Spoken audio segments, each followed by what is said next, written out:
holiday cash? Here's where to get it. MyBookie.ag is the place to score serious cash on your sports predictions. There are a lot of football, basketball, and hockey games you can score big every day. Man up, play like the pros. The money line, side, or total, MyBookie.ag is your hookup for all your betting with all the lines and super fast payouts. Join now and MyBookie.ag will match your deposit with up to a 50% bonus. Use promo code MM50 to activate the order. Don't leave the money on the table. MyBookie.ag, promo code MM50, and your first deposit is matched up to 50%. Play where the pros play because they get paid. MyBookie.ag. Coming up later this hour, Chris Lowe of ESPN.com, college football contributor. We'll talk about the shakeup, not only in the coaching situation, but what to expect tonight when the next to last Final Four for you, big guy. Thank you very much. Teams will be announced into the playoffs going into conference championship weekend. Just past the 8 o'clock hour on the East Coast, Adrian Wojnarowski will join us. Lots to get into there. The surging Cavs without Derrick Rose and where he stands maybe in his future in basketball, if there is one, with the Cleveland Cavaliers. The firing of David Fizdale, and the cooling off a little bit of the Boston Celtics after that unbelievable start. Rob Manfred, the commissioner of Major League Baseball, will join us as well. Paul Feinbaum in the final hour will join us to talk about his alma mater, Tennessee, and everything else that's going on in the SEC, which was just an unbelievable weekend regarding college football in that conference. And then Louis Riddick will join us. And you have beef with Louis. I have beef with Louis about the Kansas City Chiefs, so we'll certainly get to that. But I would imagine we would start with the Monday Night Football game last night where the Baltimore Ravens beat Houston 23-16. And it's just every time I watch Houston, I just think, my gosh, no Merciless, no Watt, no Cushing, Deshaun Watson. no Deshaun Watson. Then I was getting to the opposite side and Deshaun Watson. I mean, Will Fuller back out again. Remember, he was out early and then he came back. He was catching touchdowns left and right. He's been out again. I mean, Dwayne Brown was supposed to be your left tackle this year. You trade him away to Seattle, and I mean, it has been just brutal what's going on with them. But we sit here with Baltimore. We talked about earlier, Trey. They're in right now. If the playoffs ended today, they would be in, and they're clearly led by their defense. The offense doesn't have a whole lot of firepower, but as I've always said, maybe it's because I'm a former defensive player. You have a good defense, you're always going to be in the game and have a chance. Well, look, to that point, and people forget about defense because of the last Super Bowl and how it played out 28-3, overtime final score 34-28. But the Patriots did have the number one scoring defense a year ago. And were it not for one play in that game, the Falcons are probably winning that game. And that was the 3rd and 1, where Dante Hightower comes up on a 7-step drop, by the way, which I know Falcon fans don't want to hear, strip sack fumble. Right. That turned the entire game around. They were up 16, the Falcons were, 28-12 with 7.5 minutes to play. If that play doesn't happen, the odds are next to nothing that the Patriots would actually go on to win that game. So you're talking about defense winning championships keeps you in the game. And, of course, we all saw what happened in Super Bowl 50 when it was the imaginary Peyton Manning playing quarterback for the Denver Broncos, and that Broncos defense doing unbelievable things, taking out Cam Newton, which, by the way, at that time was the number one scoring offense, just as Atlanta was the number one scoring offense a year ago. So, if you're the if you're the Ravens, you kind of think we can ugly our way into this. You've done this before. When they won Super Bowl 47, look, they sort of found their way into the playoffs. They managed to get through the wild card game, which was against Andrew Luck and the Colts, and everyone thought that might be Ray Lewis's last game, and suddenly they got a little revived, and Joe Flacco caught some heat. So if you're the Ravens, even though it doesn't look pretty right now, and you sort of found a way to hang on against a very limited offensive team in Houston, we've done this before. We can do this, so there's a lot of belief. But the other part of this, Junior, is that there is such a switch in the conferences. Right now, there are two teams at 6-5 in the AFC. Baltimore's in at 6-5. Buffalo's just out. The best record that would get you in the NFC right now is 7-4, and there's another 7-4 behind you before you get to a 6-5 Detroit Lions team, which is sitting in the 8th spot. So I think a lot of people feel like there's a lot more depth in the NFC right now than there is in the AFC. Yeah, considering you have a 6-win team as a division leader right now in the Kansas City Chiefs in the AFC West that ended up really being usurped this season by the NFC South, right? We thought the AFC West was going to be that 3-team playoff kind of outfit for the division, and it's turned into the South with all the quarterback play they've got down there. I don't have a ton of confidence in the Ravens. To your point, the model, as you said that to me, it sounds like another quarterback that you can probably compare him to at this point in his career. It's Eli Manning. guys that sort of wandered around through the regular season, found their way into the postseason, got hot at the right time, rode really great defensive play, and were good enough in those stretches to win your team a Super Bowl. That is not a formula I'm counting on going forward. Joe Flacco's not a guy that I'm counting on right now. To Trey's point, the worst touchdown to interception ratio in the league since he signed his big deal? Since 2013, of any quarterback that's played multiple seasons, he has the worst touchdown to interception ratio in football. And they're last in passing yards per game, so it's a team that if you get up on them, they're going to have a tough time throwing themselves back into a game. Up next for them is Detroit.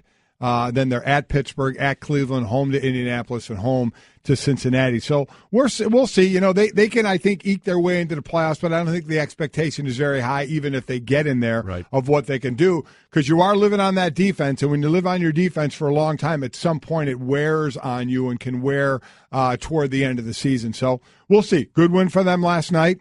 Joe Flacco, while not throwing the ball well, does have a 25-yard run that ices a game. Nice fake punt throw by, was it Cook, their punter? Excellent throw by him. Excellent fake. He was covered, by the way, too. Yeah, it was. That had to be a really good throw. He did. He threw it inside out. He did throw him open. Well, and to your point, you mentioned this before. I forget who we were talking about. It might have been Dan Mullen taking the job at Florida, but head coaches coaching to your strength. Right. John Harbaugh, special teams guy, and that was the turning point in the game. That one play you can probably point back to as the beginning of the Ravens' rise to ultimately win that one. So playing to his strengths there, obviously as the defense in tow, can they muster up anything in the realm of offense down the stretch here to give themselves a shot? I do like Alex Collins, the running back out of Arkansas who was with Seattle. I love the draft stories, obviously, from doing the draft all these years, and the Irish jig dance that he was does. Great. That story was a great story. It's phenomenal. Yeah. I mean, he actually says it's helped his agility on the field. So I'm glad to see that he's doing well after being waived by Seattle at the end of training camp. Golic and Wingo brought to you by Dollar Shave Club. Upgrade to shaving with a fresh blade whenever you want for a fraction of the price. Dollar Shave Club, dollarshaveclub.com. Join it today. So that's to sort of put to bed Week 12. We spin ahead to Week 13 with the Cowboys-Redskins game coming up on Thursday night, which is really interesting for a lot of levels. But the NBA is sort of beginning to heat up now. We talked about the Cavaliers heating up and the Celtics are having their worst loss of the season, and suddenly things are tightening up in the East. And then there was sort of the bomb that came out of nowhere. The Memphis Grizzlies firing coach David Fizdale on Monday, one day after the team dropped to 7-12 on the season. Now, I get it. It was 8 straight losses. Associate head coach J.B. Bickerstaff takes over. He was, 37-34 when he was an interim head coach with the Houston Rockets, 2015-16. He's now the interim head coach there. Chris Wallace, the general manager, said, after a thorough evaluation, I've decided to change course in what was necessary to move forward and provide the team and organization its best chance at success this season and beyond. So that was what the general manager said. But there's a lot more to this than just that. So let's be clear. Here's our NBA insider extraordinaire, Adrian Wojnarowski, explaining why this happened when it happened. Fizdale may have been able to survive the 8-game losing streak. I'm told Mike Conley's still a couple weeks away from being able to return, but his relationship with Marc Gasol has not been good since last season. This has gone on for a while.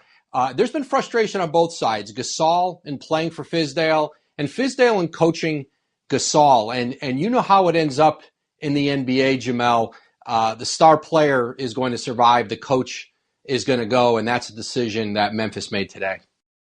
That's it right there. Yeah. I mean, that's it right there. I get the 8-game losing streak, okay, but you like the bones of this team, and you wonder which direction they're going to go with Gasol and with Conley, right? I know the jokes a couple of years ago when Conley was the highest paid player, but he had been playing well, and then you have Gasol, and the thought is, what are you going to build around it? How are you going to grow that team, or are those guys going to end up somewhere else? And Fizdale, what a name he started making for himself with his pressers in the playoffs last year. This is clearly about relationships. Yeah. And I can't think of another sport where the coach and the player, and it's a power struggle, and it's an easy decision in the NBA. It always goes to the power player over the coach, save for very few exceptions like, a Popovich. He's probably one of the only ones out there that's going to win that battle. But this was Gasol, and Fizdale didn't get along, so they say, we'll find another coach. Well, that's the interesting part of it here, because I get, Adrian said there were some issues last year, but it was working last year. That's right. And you didn't have your star player in Connolly. And, Gasol really pouted after that Nets game, in the fourth quarter. He said, that says I'm not valued. Dude, you're owed $50 million over the next 2 years. I think that shows how much they value you. But it is amazing. And LeBron put out there, my man was a fall guy. I need some answers. And to your point that you brought up in the first hour, that is kind of ironic. Or whatever. What answers does he need? I mean, he knows how this league is run. If the players want for him, I know. LeBron is Spider-Man pointing at Spider-Man right here. I mean, this is about as obvious as it gets for that. So there's a little bit of irony in LeBron James being one of the guys. And there were a lot of guys that came up to Fizdale's defense in all this. I would ask you guys, because this clearly points to the power structure in the NBA. Do you have a problem with that? What, in terms of the players having power or too much power? Do you have a problem with the way this situation looks, where a coach is clearly on the outs because a player had a problem with him? Well, Merrill Hodge used to work for us, always used to say, talking about NFL coaches, is they have all the power but no control, because they can put a plan in place, but it's up to the players to go to execute it. Sometimes I feel like in the NBA, the coach doesn't have the power or the control. No, he doesn't have either one of those things, and I think this situation sort of plays out that way. I completely agree. Listen, I don't think I could sit there and say I like anything where a player can oust a coach. But that being said, it doesn't matter whether I like it or not. It's the way it is in the NBA, and I don't think it's going to change. You're paying these guys monster sums of money. Gasol is 32 and owed $50 million over the next 2 years. So those are the guys that are going to control, and you also want to keep them happy because you want them to stay. Because if you want to build a championship and you want to bring others to your team, you got to have some good players on your team to come to. You don't want to aggravate those guys, and they're going to be like, oh, I want out. Even though they have time left on their contract, like a Kyrie Irving makes it plain as day, I want out, and he gets traded away. Yeah, and especially in a place like Memphis, to your point, where it's probably a little harder to court potential free agents than some other spots. I just say because, listen, we see this happen in other sports all the time, particularly in football, where that power is on the other side, and you were expendable as a player, and you understand that. And so while I feel for Fizdale as a coach, and he seems to be a really well-liked guy enough to where everyone is going to bat for him, like I guarantee the next coach that gets fired is probably going to be looking around wondering where his party is, like where everyone is coming after him, like, oh, okay. Oh, so that's how we're doing this. We're going after him, right? Got it. Fizdale was well liked. I mean, right? He was. That's one of the reasons I think you're seeing. And it's jumped out like this. But I guess to my point is, while I feel bad for him, the person, this idea that a coach becomes expendable in a way players seem to be in most other settings doesn't really jar me as much as I think it's going to some. Just because it's a bit out of the norm in most other places. In the NBA, we understand this is the new normal. Yeah, it is, and one of the reasons he was so popular. Take that for data. I mean, he was. He was fun, great. Dude. Yeah, absolutely right. So that's part of this. That guys that cover the league or are involved in this, you like to see guys that are interesting and good succeed, and that didn't work out. I'm sure he'll land on his feet somewhere, and I'm sure he'll get another opportunity. Golic and Wingo on ESPN Radio and ESPN2. We are presented by Progressive Insurance. Pick from a range of coverage options with the Name Your Price tool to find a price that works for you. Other things going on in the NBA. It's interesting. The Cavaliers may have had one of their, outside of beating the Celtics Game 1, might have had one of their biggest statement wins. Maybe the comeback when they were down 22 against the Knicks in the third quarter. They came back and won there. But, this was a game they were taking on a young Philadelphia 76ers team that was really interesting and really energetic with Joel Embiid and Ben Simmons. And then finally the process was being trusted and put together. Other people, I think both Stephen A. and Max said this is going to be a playoff game for the Sixers. They're going to feel like that. They need to establish themselves, and they got smoked. They went up there, and the Cavs took them down by 21 points or more. And they now join the Celtics as the only teams with a win streak of at least 8 games this season. And they're doing this without any contributions from Derrick Rose. Derrick Rose, as a story by Adrian Wojnarowski, is trying to figure out what his future is. And Derrick is an interesting story here because he was one of the youngest, or maybe the youngest MVP, I think, in NBA history. He was way up there, and he had some really young success with Chicago, and then the injuries began to mount, and you just wonder what or if he has anything left to contribute. Well, then more than that. I mean, a lot of it, the counsel of his brother at times, it just really looked in a bad light when you hear him say, I'm going to be careful with my injuries, when people thought he was healthy enough, or the thought was he was healthy enough to come back and play, and he wasn't coming back to play. It's a dangerous slope to go down to accuse somebody of that, and only the people in the locker room really know what's going on. But then you hear him say, I want to be able to walk into boardrooms, when I retire. And it just kind of rubbed people the wrong way, whether it should or shouldn't.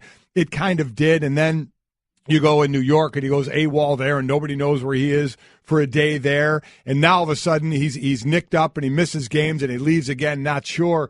It's to me, obviously, physically he is falling apart, but mentally he's struggling there as well. And that's the part that worries you. And you see the toll injury can take on guys over time, especially when it becomes repetitive in the way that this has. And for Derrick Rose, you mentioned that MVP, and the more we look back at it now that MVP's so young in his career. And by the way, it was the youngest, 22 years and 5 months. And the way we look at that and the way we judge you once you're an MVP, it's sort of like Joe Flacco. Once you become a Super Bowl championship, things change for you. Things absolutely become different. Once you become the MVP, that's the same.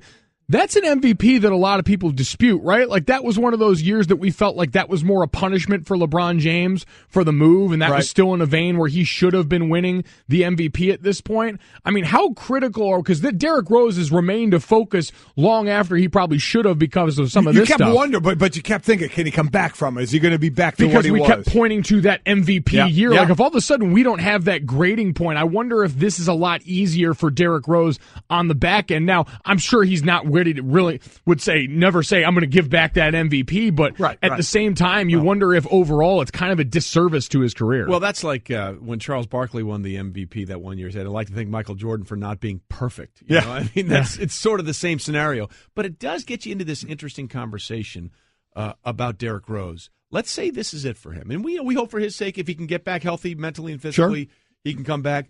Where do we perceive him? Because he gets into that category of like, unbelievable player, but that just the injuries that's sort where of he kept goes. him. Is it a Gale Sayers type situation? Is it a Terrell Davis type situation where eventually they end up in the Hall of Fame? No, I don't think so at all. No, I think he's a guy that falls in that heap of, the potential, what might have been, and you see a glimpse with MVP. You look at when Greg Oden came in the league. He came in the league with a ton of fanfare and was hurt right away, and nothing ever came of it. Derrick Rose, to your point, Mike, got an MVP, so he was built up this high. So every time he got hurt and he came back, the expectation, it was kind of like with Tiger Woods, who's getting ready to get back on the course, on Thursday. When he first got hurt and came back, it was like, he's back. Right. Then he got hurt again.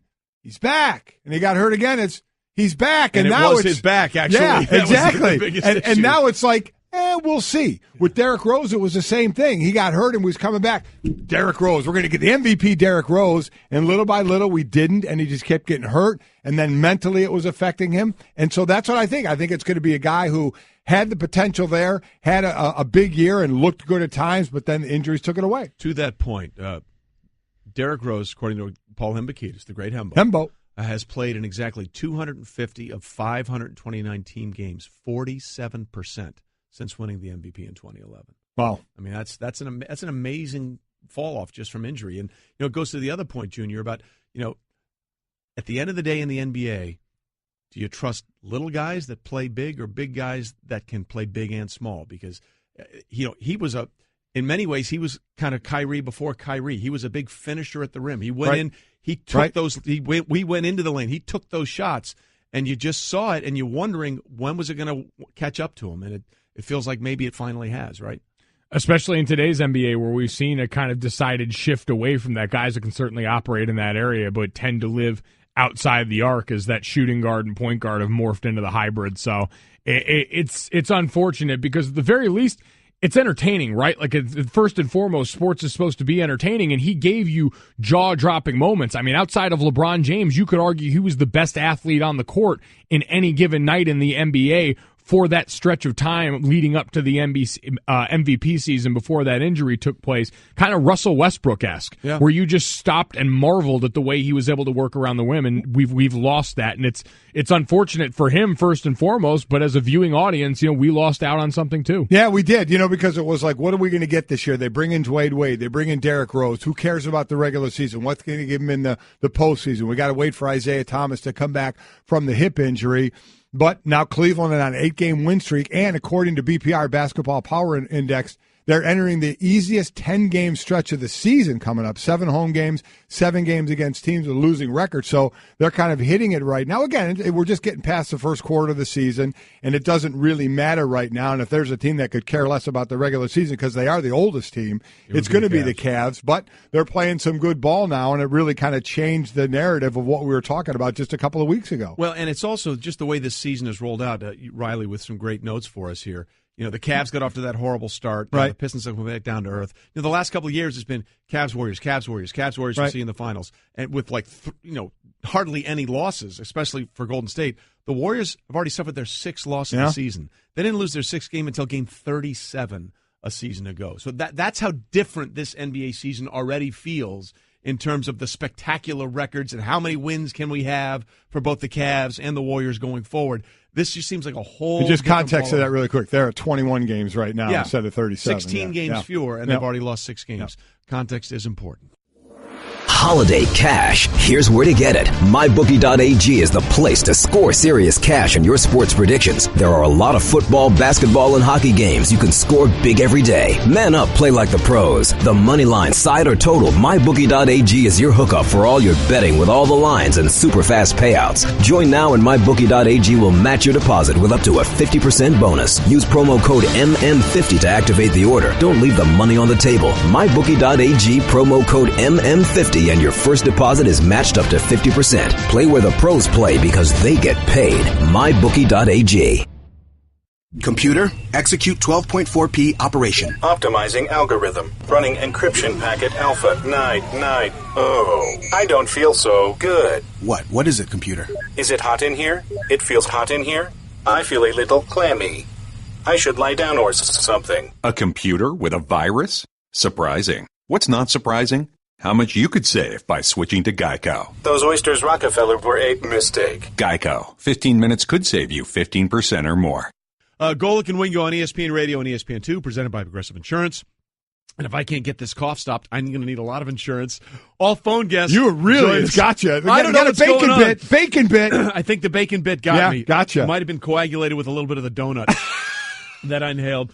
A buddy of mine just texted, how many donuts a day are you guys going through? I think clearly for me, ridiculous. The answer is too many. I mean, it was like after Thanksgiving weekend, it was like, okay, Monday hits, man, back on it. No more bad stuff, no more pies and pastries and such. And here we are, 2 days in a row, just absolute raining donuts on this show. Inhaling donuts and bacon, part of our Get Healthy plan for the holidays. So, if this show's off the air very soon, I think you're going to know why.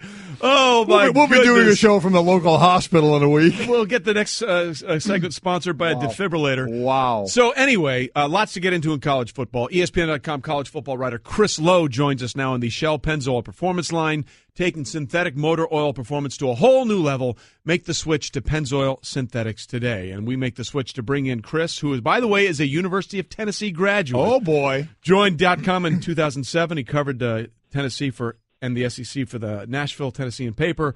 All right, Chris, you were one of the first in the story involving the breaking news about the memorandum of understanding with Greg Schiano. How did you initially hear about this story? What was your first sort of clue that this was all falling apart? Started getting some calls that afternoon from people on both sides who said that, you know what, this thing is going south in a hurry. I knew that not only fans were sort of protesting on campus, but I think what really took this thing to another level was you had state legislators who were calling the president of the university, who were calling the chancellor. 2 of those state legislators, by the way, I know you have a hard time believing this, are running for governor. It seems like it always gets back to politics, right? Mm-hmm. Yeah, I completely agree. They're looking for the favor of the public, no doubt about it. So where do we stand now? Because now we're hearing about John Curry, the AD who's been there for 9 months, that people want his head on a platter. I mean, what direction is this going to go? Well, you're right. He's not the most popular guy right now with the way this thing's happening. It's just been such an embarrassment. I think Tennessee fans, no matter whether you were completely on board with Schiano, whether you weren't on board, whether you're somewhere in the middle, I think that all Tennessee fans agree right now this has been such a black eye, such a stain, the way Tennessee is looked at right now for people across the country.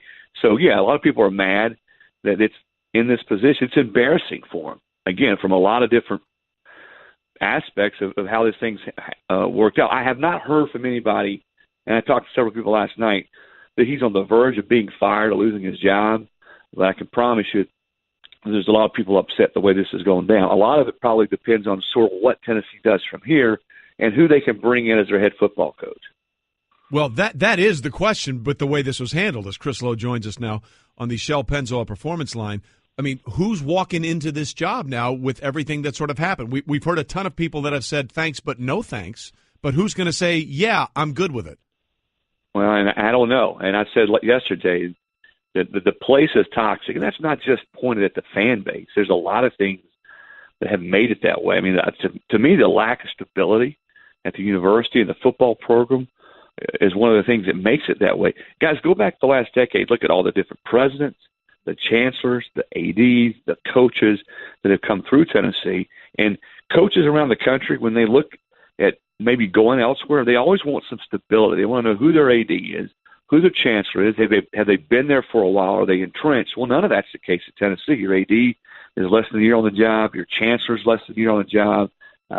So I think that's part of what makes it like that. But, no, I've talked to a ton of coaches that I thought might be on the list. In fact, I talked with David Cutcliffe last night. They reached out to him. No, thank you. Now, I think part of that is David's really, really happy at Duke. Those are the kids he wants to coach. He's right where he wants to be. He was at Tennessee. Still has a lot of strong feelings for Tennessee. But at this point in his career, he's not ready to go down that road. Is T. Martin a guy that would be interested? I think he would. T, the offensive coordinator at USC, quarterback Tennessee to the national title in '98. Is T ready for this job? We could debate that. But I think where Tennessee is right now with what's happened, there's not going to be a lot of people lining up to take it. So maybe it is somebody like that, who has ties to Tennessee that's not necessarily proven. T. Martin, again, right now, the offensive coordinator at USC. I agree. I do think it will be someone like an assistant coach, possibly with association with Tennessee. Our college football writer, Chris Lowe, joining us. Let's have some fun with this one.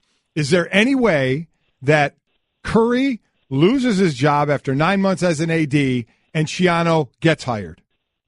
No, not at this point, because I don't think Curry was on an island to pull the plug on Schiano. I think that was told to him from somebody above him. Hey, we're not going to go down this road. I think John Curry was still ready to go through with it, and Greg Schiano, and there's been a lot of different information out there. Listen, Greg Schiano was ready to do this. He knew that the fan base was in an uproar, but he still was ready to come. And they had a plane there in Columbus, Ohio, ready to bring him in and introduce him.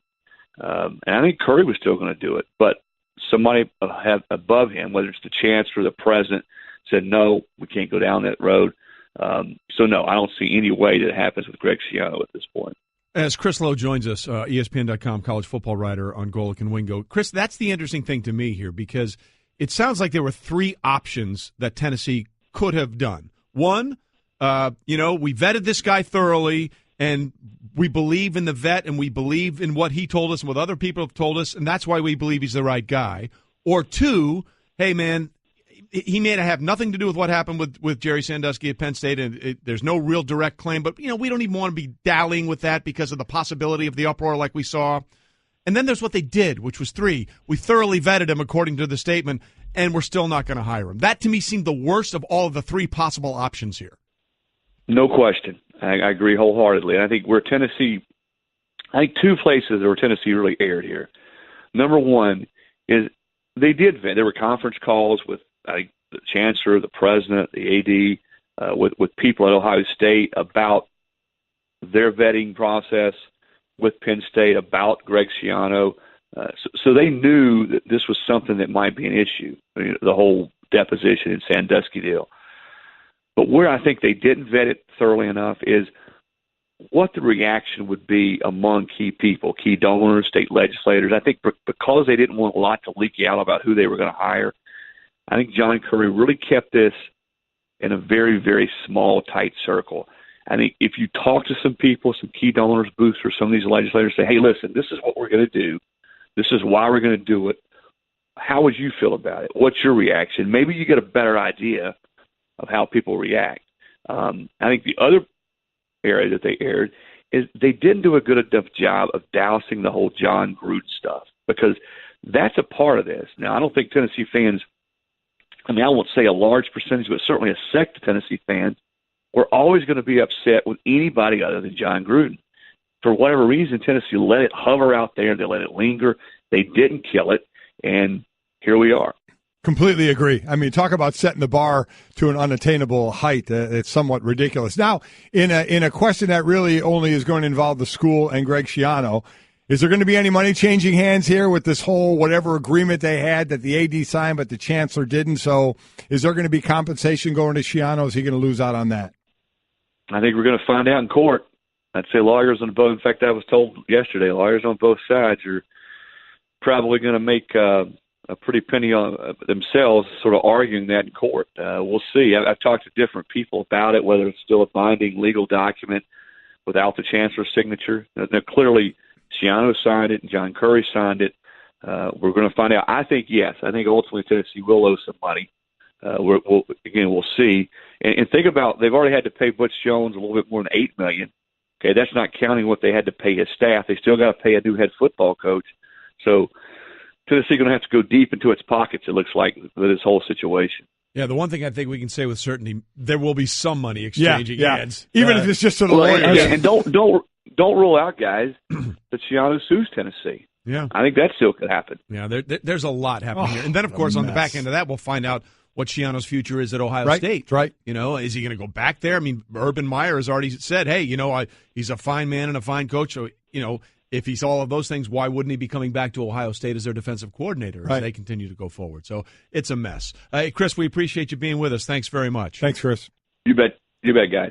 There is an NFL coach who really liked a particular movie, and apparently those in attendance during the press conference had literally no idea what he was talking about, which makes me feel very sad. Okay, so this is the premise. The Colts, after the loss on Sunday to Tennessee, are 3-8, and the odds of them going anywhere this year are pretty much done with the competitiveness in that division. 2 teams at 7-4. So after the game, or the Monday after the game, head coach Chuck Pagano was asked about how he's dealing with all of the losing.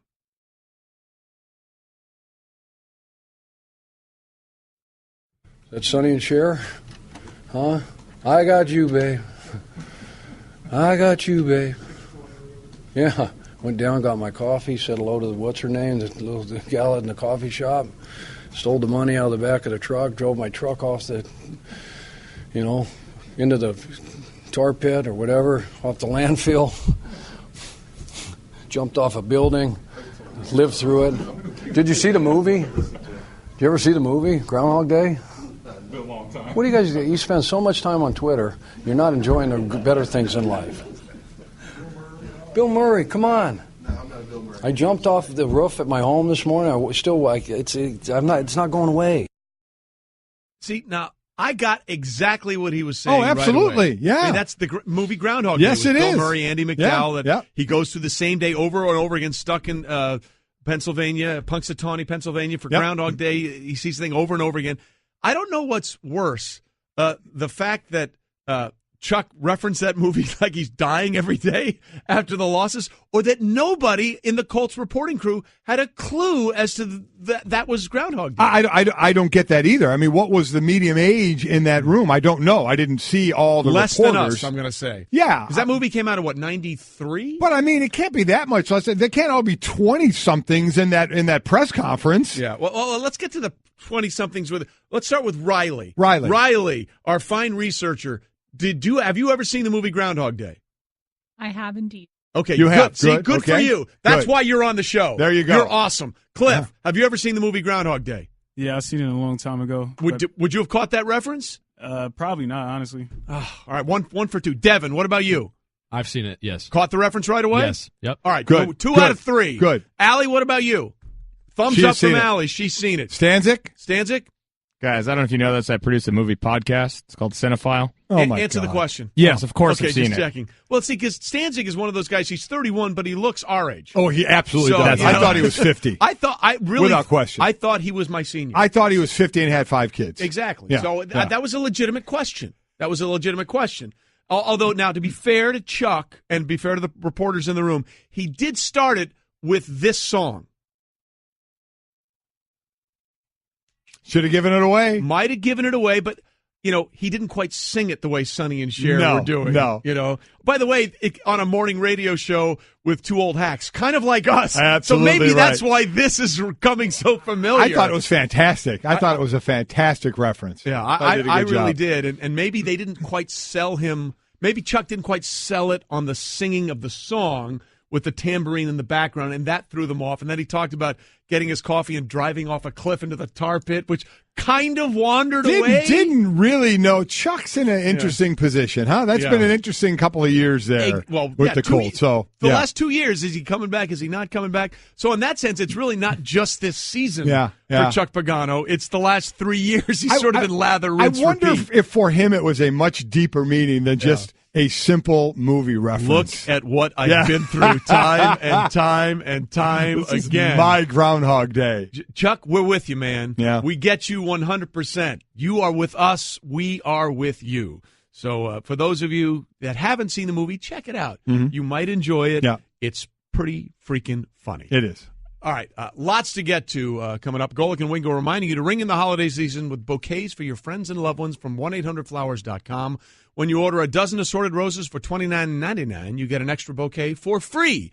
To order, go to 1-800-Flowers.com/ESPN. So that was an unusual press conference by a NFL head coach. Right. When we come back, a most unusual and quite brief press conference from an NFL quarterback. That plus we'll delve into the NBA. That's next. Stay with us. Golic and Wingo.